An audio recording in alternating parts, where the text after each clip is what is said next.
Франција ги испорача своите барања, добиваме нови, потешки услови за преговори со ЕУ, кои во овие околности изгледаат како невозможна мисија за македонската влада.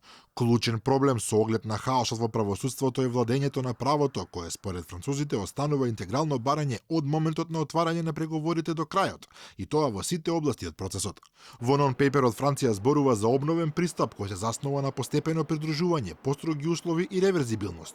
Односно, во случај земите кандидатки да имаат назадување, ќе следува одговор од ЕУ, кој ќе се движи од откажување на финансиската помош, па се до целосна суспензија ако се доведени во прашање основните вредности на Унијата.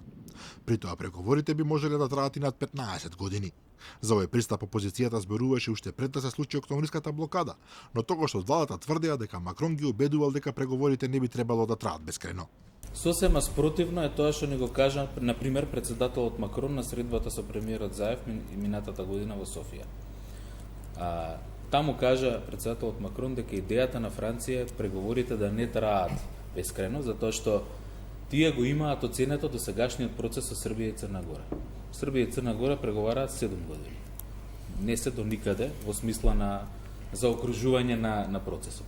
Опозицијата смета дека досегашниот пристап на премиерот се покажал како катастрофален, а единствен начин да се исполнат очекувањата на Франција е европеизација на Македонија однатре.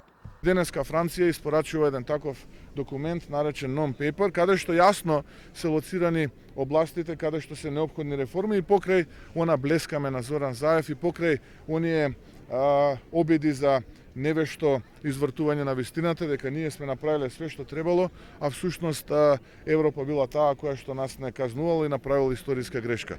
Историска грешка и најголема политичка грешка е лагата која што Зоран Заев го донесе таму каде што е. Официјален Париж од Европската комисија бара до јануари 2020 година да објави нова методологија за пристапниот процес, која би се применувала во отварањето на преговорите, а истовремено ја потврдува европската перспектива на Западниот Балкан, кој припаѓа на Европа врз основа на својата историја, култура и географија.